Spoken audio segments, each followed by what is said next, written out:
Welcome back to the Unbelievable Podcast, where we take the funniest stories from ancient myths, legends, and sacred texts and retell them to one another. This is part 2 of an episode we're calling Worst Wizard Ever. I'm Bert. And I'm Tamina. Okay, so last time we were following the adventures of the wizard Blam and his donkey, and he had just encountered a giant 15-foot tall angel on the road to the prince's palace. Don't forget that the angel was made of stone. Yeah. Had a giant flaming sword and was apparently Shaq O'Neal. Yeah, he's sort of, Shaq. He's Shaq with a sword. A giant flaming sword. Yeah, and he threatened the worst wizard with, the flaming sword if the worst wizard didn't do exactly as he was told when he got to the prince's palace. A very threatening angel. Yes, a very authoritative, no-nonsense, threatening angel. Definitely not like Cupid. No, Shaq the angel. So Blam, the worst wizard, heads to the prince's palace with the messengers. When he gets to the prince's palace, he asks God's angel what he should do. And the angel tells him, tell the prince to build 7 altars and sacrifice 7 bulls and 7 rams. Okay. Sacrifice one of each at every altar. It's funny because it's like talking about sacrificing rams, but it's like I'm imagining Shaquille O'Neal doing this. Yeah, Angel Shaq is a little bit of a strange concept, but I think it works for the story. Okay. So 7 altars with 7 sacrifices. Yeah, so... At least. It's not humans, so... There you go. There I go. Yeah, it's very progressive. Progressive. Is it rams and bulls? Rams and bulls. 7 rams, 7 bulls at 7 altars. At least not humans. So Blam tells the prince, we got to sacrifice 7 rams, 7 bulls, 7 altars. And the prince makes all the altars and he arranges for the sacrifices. And as they're doing the sacrifices, they just finish up and Blam says... God, the prince has done as you asked. He sacrificed 7 rams and 7 bulls, and he built 7 altars to you. Will you save his lands from the blasted mob now? The wind starts to pick up. The clouds turn black. Lightning flashes. Dramatic. Yeah, the prince is very impressed. Blam's eyes roll in the back of his head. Then God speaks through Blam. Okay. Hello? Who is this? Blam? Blam who? Oh, you. Yeah, sure. Bless the mob, whatever. Done. Got out. So Blam's eyes go back to normal. Clouds part. The sun comes out. The wind stills. And the prince looks at Blam. And he's like, what the heck was that? You blessed the mob? Yeah, I feel like I would be pretty mad if I was the prince. I mean, I paid these people to build these altars. And then I paid for these priests to sacrifice all these rams. And... now the mob got blessed. Yeah. So, but I mean, at the same time, he did hire the worst wizard ever. It's sort of like you get what you pay for, you know?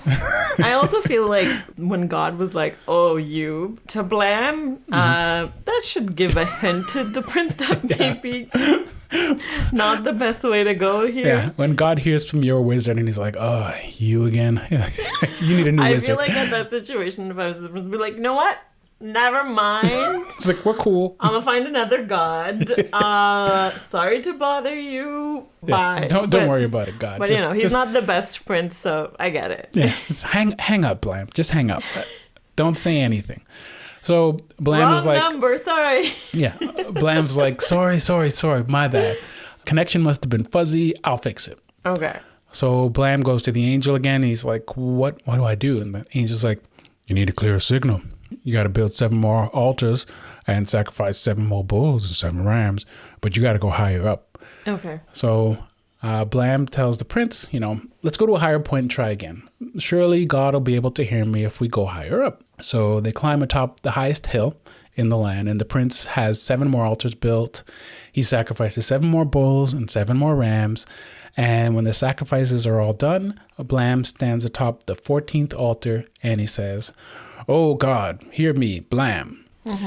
My connection was bad the first time, but this time I've got a clear line. Okay. So you make that killer mob that kills and devours everything in its path like a ravenous lion go away.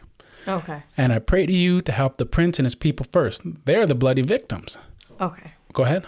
I mean, that's a lot of words. One thing I know about communication is you gotta keep it simple, stupid. So, but I mean, he's a wizard, you know. Wizards are, you know, verbose. You got to make sure that people know you earn your keep. A lot of wizarding words and waving of hands, you know. But I feel like, given his first failed attempt, if I was him, which I'm clearly not, but if I was, I'd say, curse the mob, bless the prince. Done that is and all. done.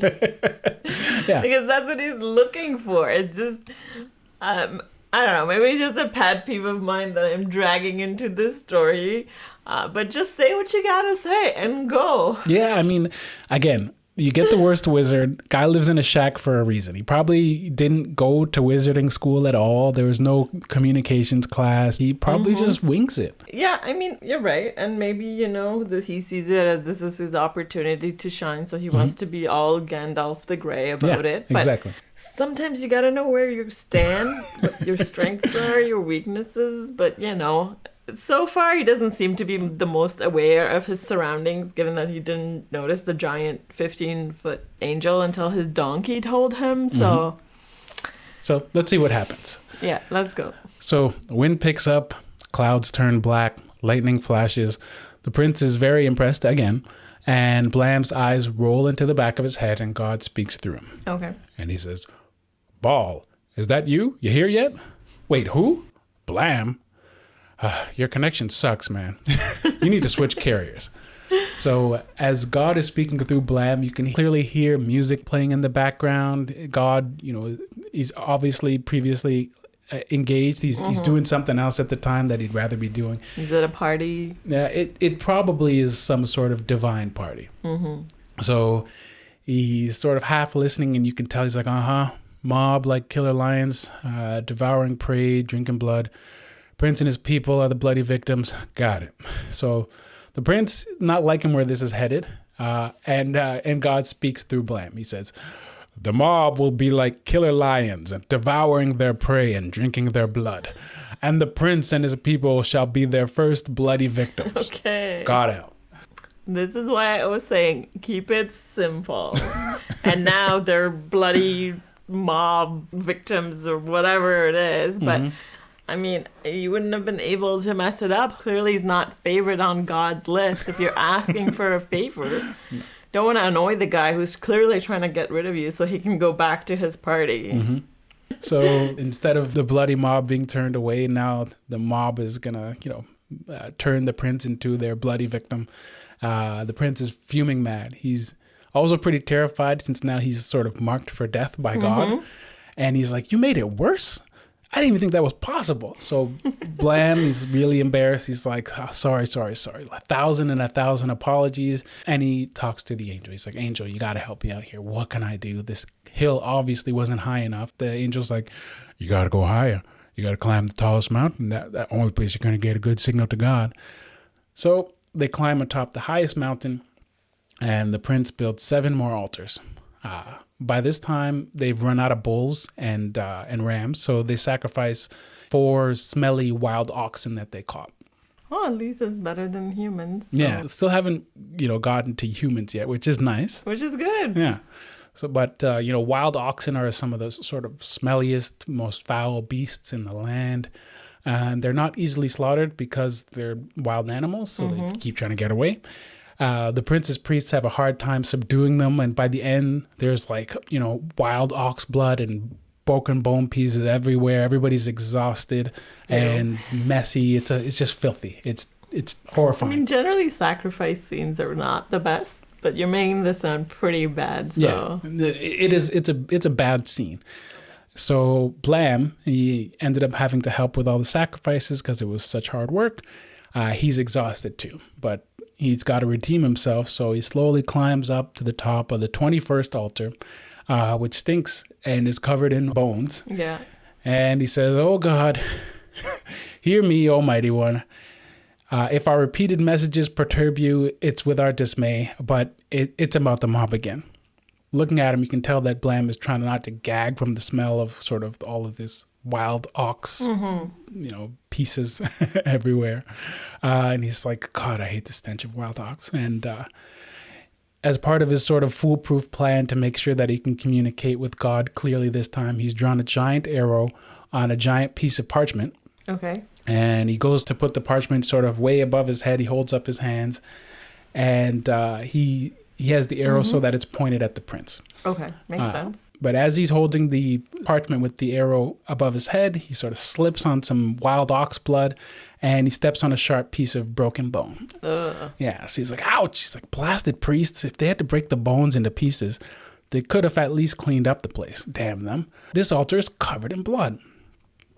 So he continues. He's like, look, God, at the arrow up here. And he's sort of shaking the parchment so that, it's really clear. He's like, the prince, he is in no way, shape, or form our enemy. He's like, undo him all the curses you have cursed, and undo to the mob all the blessings you have blessed. Okay. So he finishes up and he turns to the prince. He sort of like wipes his hands together. He's like, that ought to clear it up. Yeah. The prince looks unconvinced. I mean, so would I. You don't think this is going to sort of solve all the problems he caused by the first two? No. I mean, he repeatedly failed, even though there was no reason for him to fail. And, I'm hoping for the best for this poor prince who spent so much money building all these altars and sacrificing all these bulls and rams and wild oxen. But, I mean, he has no choice. He has to kind of bet on Blam. Yeah. He's been cursed now, and he's the first victim. He's the first victim of the mob. But it's never a good sign when the guy you hired has to draw a giant arrow pointing to you when he could have clearly just said, like I said before, bless the prince, curse the mob. And even again, he was verbose again, It's just, keep it simple, man. The visual aid, you don't think the simple. visual aid is going to help? It's like the first PowerPoint. I don't know. I feel like if your boss is clearly annoyed with you, but you need a favor, you just gotta say, hey, sorry to bug you, XYZ, and leave them alone. Because clearly they're not a fan of you when they say, oh, you. Or when they pick up the phone being happy to speak to somebody else, and then you start talking, they're like, oh, Yeah. this again? When you can hear the music in the background, he's just a really poor employee. Okay. So you're not convinced. You don't think it's going to help. So here's what happens. Okay, hopeful, but not convinced. Okay. So the wind picks up. The clouds turn black. Lightning flashes. Blam's eyes roll into the back of his head. And then God speaks through Blam. And everybody hears, the God you are calling is using an automated screening service from Google. They'll get a text copy of your message. Please hold. So the prince rolls his eyes like, Android people. And God speaks through Blam. And again, there's loud music in the background again. And he's like, God sounds a little bit, sloshed. He's like, Blamo, I just got the newest software update from Google. This prayers to text thing is amazing. And it's 100% accurate. I got your whole request here in writing. Oh God, yada, yada, yada. May the mob have the strength of a wild ox and break the bones into pieces covered in blood, blah, blah, blah. And the arrows will pierce that prince. He unintelligible, our enemy. He is our enemy. All right. Unto him all curses you have cursed, and unto the mob all the blessings you have blessed. Got it. Done and done. See, on the flip side, Blam, God out. And that's the end of Blam. He's obviously fired at this point. Yeah. The mob rolls in, completely destroys the prince's lands, burns everything, takes everything that can't be burned. The prince is, slaughtered, and that's the end of the story. You basically don't hear much else about Blam or the prince or anything. Do we know what happens to the donkey? No, donkey never mentioned again. I assume that the donkey either got, taken along with the rest of the possessions of people in the prince's lands or slaughtered. My hope is the donkey left while Blam was busy building 21 altars at different hills and trying to talk to God when his God clearly did not want to talk to him. I mean, if I was the donkey, I'd use the opportunity to peace out. Clearly, I would have been like, you know what? I'm done. This guy's not competent. Can't even see a 15-foot, angel in front of him until I pointed it out. So I'm gonna peace out. Well, I think that, to be honest, the donkey seemed pretty clever. And I would imagine that... I mean, he talked. Yeah, he talks. The donkey talks. That's pretty good for a donkey to begin with. But also, he was the first one to notice the giant angel. I would think that by the time they made the 21st altar, when they started to run out of rams and bulls to sacrifice, the donkey would have seen the writing on the wall and just bounced. He's like... Yeah, exactly. I feel like it would have been probably easier to slaughter the donkey and then wild oxen.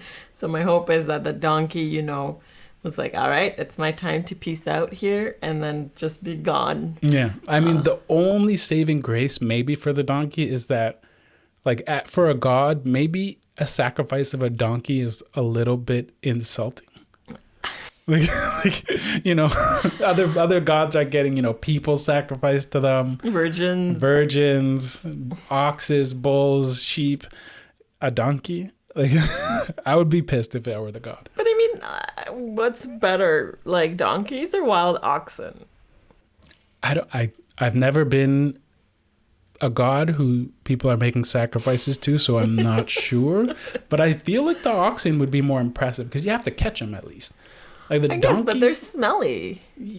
Donkeys don't smell great either. I mean, they smell better than the wild oxen, clearly, because the guy was riding on a donkey for all his life. You don't know how he smelled. He was also the worst wizard. Maybe he stunk. Okay, I'm just clearly team donkey here, okay? Yes, you're a fan of the donkey. This is established. Okay. So, lessons. Was there a lesson that people are supposed to learn from this story? So where does the story come from? So this is a Bible story. Okay. Blam, the prophet, or Blam, the wizard, is a Bible character. Is that his actual name? His name is Blam. His actual name is Blam, but it's spelled Balaam. Okay. But it's Blam. All right. But yeah, that's essentially his entire participation in the Old Testament, is being the worst wizard ever. And that's it. He never comes back. He's never really heard from again. The other thing that's weird is that the story it presupposes that you know who this guy is. Like Blam comes around and everybody's just going to be like, oh, Blam. Like as though he's like a recurring character. Maybe he was, and then he got like edited out throughout time because people were like, "This guy's not competent. Yeah. We don't know if we want to have him in the Old Testament." He was like, "This guy makes us look really bad. Let's cut out." And then like the one story that he gets, they're like, "Fine, let's just leave it here." At the end of the day, he was a wizard, so there were some pro donkey editors in there, and they're like, "Go team donkey." You can get rid of all of the Blam stories, but the donkey one stays. Yeah, exactly. I mean, there's a lot of donkeys in the Old Testament, so yes, this is the same donkey? Who knows? Maybe they're all the same donkey. Oh, dun dun dun. Eternal donkey. I mean, I'm also like not surprised that we don't hear from him again, because I feel like if I was that prince, I would not be happy. You'd kill this guy. You definitely killed him. It was like, I made a mistake. There's a reason you don't choose the worst wizard for your task. I should have just paid. It's like looking at Google reviews, seeing that there's like a 1 star, and then being like, you know what, let's go with it. And then they keep failing. Like there's hair in your food. I don't know. There's like eggshells or whatever, and then like you're still keep going to eat there. At some point, that's kind of on you, man. Like, it's so cheap though. Yeah, then you get what you pay for, right? Yeah, there you go. That's the lesson. That's the lesson of the story. The lesson of the story is you get what you pay for. Yeah, I like it. Don't cheap out on wizards. Don't cheap out. If you gotta hire a wizard, just spend the money. Yeah, otherwise you end up spending 3 times the money, and then spending more than it would have cost you on the 9 great wizards. Yeah, that's the lesson of the story right there. You know what? When you put it that way, it's a pretty good story. Yeah, it's a good lesson. Yeah, there's a few parts that didn't make sense, like couldn't see the giant angel. I'm sorry, I'm stuck on that. Had the donkey tell him. I will not forget that. I mean, Maybe he just thought it was a statue. Like I said, are there lots of giant angel statues with flaming swords? Maybe. I mean, missing part of the story here. Maybe there is, and I'm being too harsh on the guy. Yeah, maybe these statues are just, common.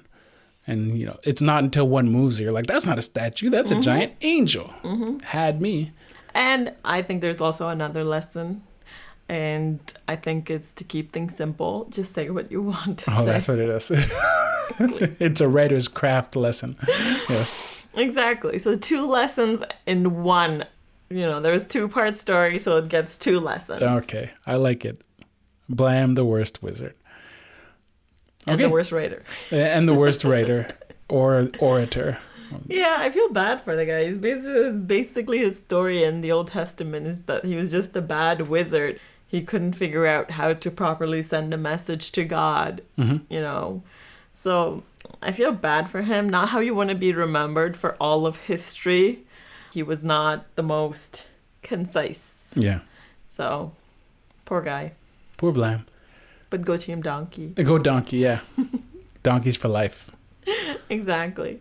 I just imagine at the end of the story, the angel and the donkey just walk off and be like, can't believe we've had to deal with this guy for so many years. Finally, the prince just dealt with it. It's not even on us anymore, man. They high-five each other and the story was secretly about their maneuver to get rid of Blam. It was the donkey and the angel all along. Yeah, exactly. Yeah. All right. And they just mosey off into the sunset. And that's a better ending than everybody getting slaughtered. And the murdering mob being murdering because they got triple blessed. Yeah. Triple blessed. And everybody else got cursed. And yeah.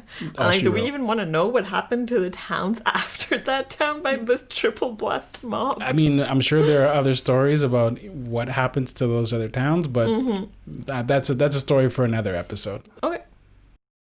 Thanks for listening to the Unbelievable podcast. We hope you had as good a time as we did.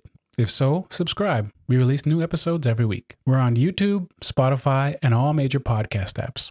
If you have comments or feedback, you can email us at theunbelievablecast@gmail.com. That's theunbelievablecast@gmail.com. All one word. Thanks.